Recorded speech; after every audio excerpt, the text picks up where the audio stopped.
Your trusted source for news in western Nebraska and eastern Wyoming. This is KNEB.TV News. Presented by Platte Valley Companies, premier provider of financial services. Hello, I'm Ryan Murphy. This is KNEB.TV News, powered by Platte Valley Companies. Thanks for joining me. In our top story, it's the kickoff to the 4th of July weekend, and Lake Minnetonka Park Superintendent Dan Thornton says the crowds have already started flocking to the regional hotspot. We've been busy. We've had good weekends. Memorial Day was kind of iffy because of the weather, but the last 3 weekends have been really big. A lot of campers, a lot of boaters. He expects the campsites to be at or near capacity over the next 3 days. Yeah, we've had people coming in trying to find a camp spot. It's a little bit different when the waters clear up and we don't have any beach camping, but we're trying to find spots for everybody. And a lot of day visitors, people want to get wet when it's 98 degrees. And while fireworks may be synonymous with the holiday, Thornton says those are definitely a no-no at Lake Minnetonka. This weekend especially, no fireworks, but be safe with fire just in general. If you have a campfire, put it out. Water safety is a big deal. Don't boat if you're intoxicated. Know the rules as far as life jackets, speed limits, all that. And then lastly, just be nice to your neighbor. You're not here to argue with anybody, so just be considerate.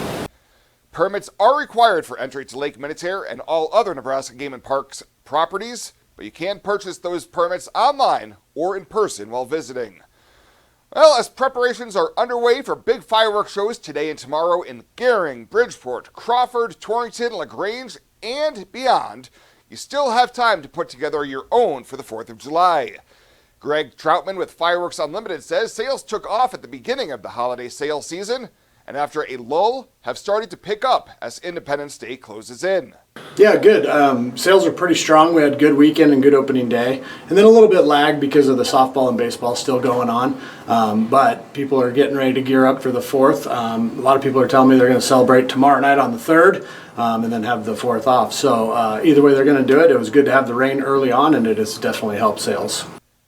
When it comes to what types of fireworks are popular this year, Troutman says the demand is across the board. It's pretty balanced. You start off with the smaller smoke, and firecrackers and parachutes are really popular, and then they move into the bigger artilleries and finales and stuff like that when they're going to spend more of their evening outside. And like I said, there's no baseball or softball going on the 4th, and so they're ready to just celebrate with their families. Troutman reminds those using fireworks to do so with caution.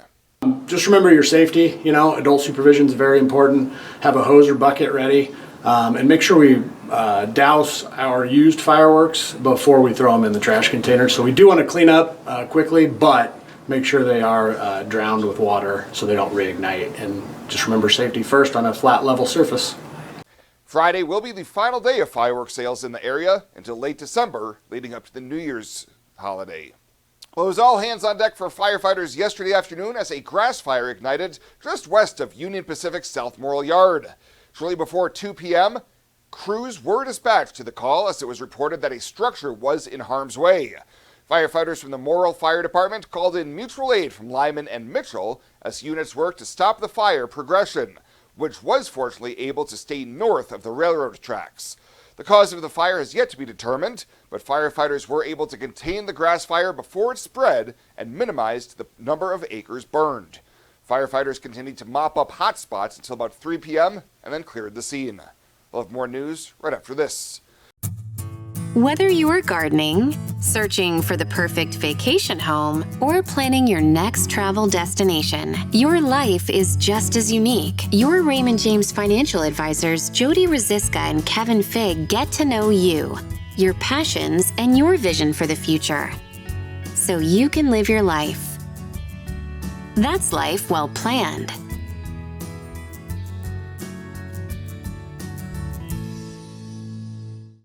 I imagined retirement in a place where we could enjoy our golden years, where adventure and friendship are the only items on the schedule. The Garden Homes at Northfield gives us the luxury we planned for and peace of mind when it comes to convenience, safety, and comfort. We never have to stop and think about the day-to-day upkeep. We love to explore abroad, but most importantly in our backyard. So much to do, So much to see. Here at Northfield, we get the protection of life care, incredible tax benefits, and secured rates for aging services. It's peaceful, knowing that if our needs change, we'll be taken care of. And most importantly, that our kids will never have to make any tough decisions. There never seemed to be enough time to do all the things we wanted. Now we get to focus our energy on enjoying what this community has to offer. At the Garden Homes, life is ours again. A place we had dreamed about. A chance to focus on us. Welcome back. The adage for a good corn crop is knee-high by the 4th of July, but at least one law enforcement agency in Nebraska is using this time to remind motorists to use extra caution while driving past fields. This week, the Hamilton County Sheriff's Office urged drivers to use extra caution at rural intersections as corn reaches heights that limit visibility. Deputies responded to 2 crashes Monday morning, including one involving a John Deere tractor and a passenger vehicle at a county road intersection. Fortunately, only minor injuries were reported in that crash, but with the reduced or obstructed views, drivers are urged to be extra vigilant. Well, the big, beautiful bill has been dominating talks on Capitol Hill this week, and KNB News Director Scott Miller recently sat down with Congressman Adrian Smith to talk about the sweeping legislation. One of the most hot-button issues involved in the bill is Medicaid, and Smith discussed his thoughts on what's currently at stake. As we do sort things out, that there are points in Medicaid that are important to address. I don't believe that illegal immigrants should receive Medicaid, and we've got some work to do on that front. There are other components, and again, this isn't in the bill, but we have folks duplicate enrolled in Medicaid more than one state. Now, they might get care in one state, but in the other state that they're enrolled in, the insurance company, if you will, the plan provider, gets paid by the state. That costs a lot of money. And to address that, yes, that would be reducing some funds spent on Medicaid, but that doesn't mean anyone gets kicked off of Medicaid. That just means that this plan provider won't receive as many funds. Now, that plan provider could be howling that they don't want to see cuts. I get it, they don't, of course They don't want to see cuts, but they shouldn't be provided funds for care that they don't have to offer through their plan, the Medicaid plan. So there are various approaches here that we need to address. Moving forward, what we've seen throughout the Biden administration, the Obama administration, is pushing all these people onto Medicaid. That comes with a significant expense, and especially when we find that, we call it the crowd out effect, basically moving folks from private commercial insurance, say provided through an employer, over to Medicaid because they happen to qualify now, because the qualification formula really opened up over time, especially under Biden and Obama, and so hospitals end up getting reimbursed less through Medicaid than from an insurance company. And that is not sustainable to just push all these folks onto Medicaid. It's not sustainable for our providers, and it's not sustainable for taxpayers as well. When it comes to your health, you deserve the very best. At Morrill County Community Hospital, they provide top-notch care with compassion and expertise. From routine checkups to advanced surgeries, their dedicated team is here for you 24/7. With state-of-the-art technology and a patient-first approach, they ensure you and your loved ones receive the highest quality care. Because at Morrill County Community Hospital, your health is their priority. Visit Morrill County Community Hospital today in Bridgeport. Morrill County Community Hospital. Exceptional care right here at home.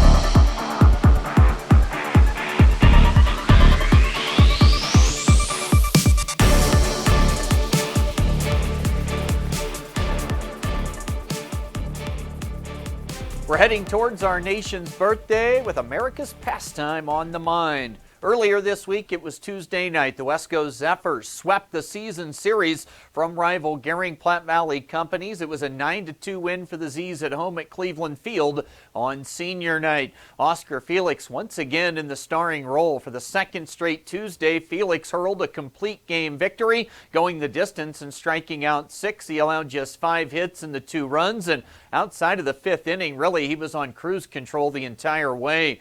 Felix also helped himself at the plate with 2 hits and 2 driven in. Eric Sabala also 2 hits and 2 RBI.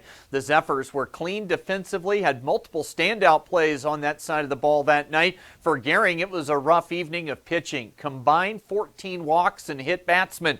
Gering able to bounce back, though, last night with a 15-2 win over Sheridan County. Tonight, Gering's got a junior-senior home doubleheader against Alliance starting at 5. We'll have that seniors game with Jeff Kelly on KMOR 93.3 at around 7:15. For the Zephyrs and Express, they'll play again on Sunday with a road doubleheader at North Platte. For the Western Nebraska Pioneers, they are on the road tonight and then home through the weekend. Then they'll host the Front Range League All-Star game next Tuesday. Tonight they're at the Fort Collins Foxes. Tomorrow night, a 4th of July exhibition match at home against the U.S. Military War Dogs. And then on Saturday and Sunday, home action against the Spradley Collegians. Monday and Tuesday of next week, All-Star festivities. You'll have softball game and the Home Run Derby on Monday. And then the Front Range League All-Star game will be on Tuesday at Oregon Trail Park Stadium. Monday, here we're going to have a special edition long-form sports feature on outgoing activities director at Scottsbluff High School, Dave Hawksworth. That is the latest for today. From the Sports Desk, I'm Chris Cottrell. Pet waste and water don't mix. Animal waste decomposes in water, releasing nutrients, which deplete the oxygen fish and other life need to survive and encourage harmful algae growth. Animal waste also has disease-carrying bacteria, making contaminated water unusable. It's easy to prevent pet waste pollution. Simply pick up your pet's waste and dispose of it in a trash can, and avoid letting your pets defecate within 200 feet of our community's waterways. Tri-City Stormwater reminds you it's our water, our responsibility.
At Platte Valley Bank, we want to help you take advantage of every adventure. We know you have plans, goals, and dreams. Let us help you with them.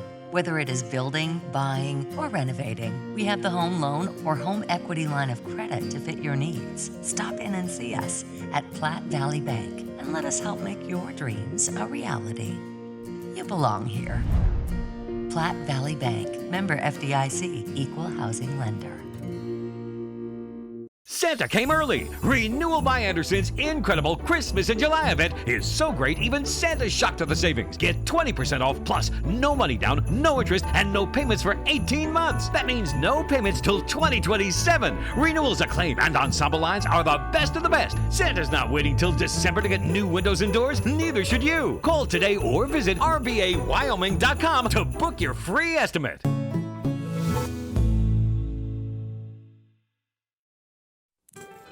The community calendar is brought to you by Riverstone Bank. We're local and we love our community. And finally tonight, Crawford, Nebraska will be the Panhandle's go-to city for the ultimate 4th of July experience. On Friday, things get underway at 10 a.m. with a parade that includes an F-16 flyover. Afterwards, there will be an Independence Day barbecue at Fort Robinson State Park, as well as an all-day event going on at the Crawford City Park. The festivities will conclude at the Rodeo Arena at 8 p.m. with the Old West Trail PRCA Rodeo, which will follow with a stunning fireworks display. For more information and full schedule, you can go to www.discoverwnebraska.com. Well, that does it for us this time. Thank you so much for tuning in. Have a safe and enjoyable holiday weekend. We'll see you back here on Monday.